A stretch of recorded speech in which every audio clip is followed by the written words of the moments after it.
కృషితో అభివృద్ధి చెందిన వారి చేతుల్లో ఈ రేఖ ఉంటుంది.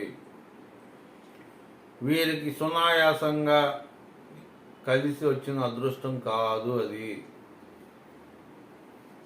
వారి యొక్క కష్టం, పట్టుదల, శ్రమ, స్వయం కృషితో కలిగేటటువంటి ఉన్నత స్థితి ఈ రేఖ ఇచ్చే ఫలితాలు.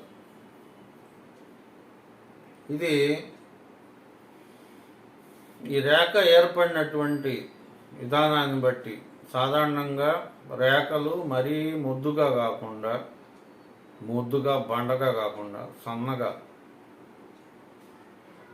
తగుమాత్రమైన వెడల్పుతో ఉండాలి రేఖ ఎప్పుడైనా. అదే మంచి ఫలితాలు ఇస్తుంది. ఈ రేఖ స్వయం కృషితో కెరీర్ మొదలుపెట్టి క్రమక్రమంగా అభివృద్ధి చెందినటువంటి మెగాస్టార్ గారి చేతిలో ఈ రేఖ ఉంది. ఇది చాలాసార్లు నేను గమనించడం కూడా జరిగింది. ఆయన చేతిలో ఈ రేఖ చాలాసార్లు నేను ఫోటోల్లో, వీడియోల్లో నేను చాలాసార్లు చూశాను. ఆయన చేతిలో ఉంది ఈ రేఖ. సరిగ్గా ఈ విధంగానే ఈ యొక్క ఆయుష్ రేఖ నుంచి ఇలా ధనరేఖ మొదలై ఉంటుంది ఆయన చేతిలో. అది ఉండబట్టే ఆయన స్వయం కృషితోటి అభివృద్ధి చెందగలిగాడు.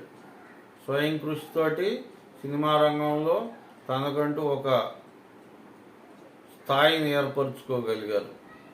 ఇది ఆయనకి పూర్వజన్మ పుణ్యఫలం అనుకోవాలి.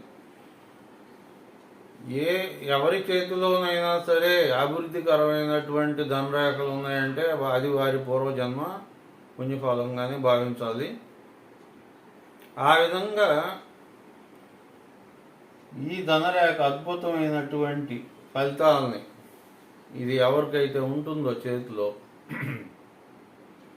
వారికి అద్భుతమైనటువంటి ఫలితాలని ఈ ధనరేఖ ఇవ్వడం జరుగుతుంది.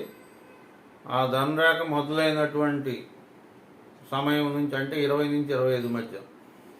అలాగే ఆ సినిమా రంగమే కాదు, మామూలుగా చాలామంది మంచి మంచి ఉద్యోగాలు సంపాదించుకొని స్థిరపడిన వాళ్ళు కూడా ఈ రేఖ ఉన్నవాళ్లే. అంటే ముందు ఆరంభంలో కుటుంబ స్థాయి చాలా తక్కువగా ఉన్నప్పటికీ కూడా ఈ రేఖ ఉన్నవాళ్ళు ఆ రేఖ ప్రభావంతో మంచి ఉద్యోగాలు సంపాదించుకోవడం, మంచి వ్యాపారాల్లో మంచి విజయాలు పొందడం, లేదా మంచి కళాకారులు అవ్వడం, ఇట్లా ఆ రేఖ ఫలానా దాంట్లోకే వీళ్ళని పంపిస్తుంది అని శాస్త్రంలో చెప్పబడలేదు.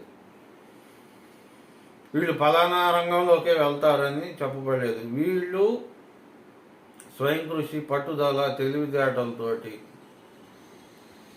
ఉన్నత స్థానానికి వెళతారు అని ఆ రేఖ గురించి మనం తెలుసుకోవాల్సినటువంటి రిజల్ట్ అన్నమాట.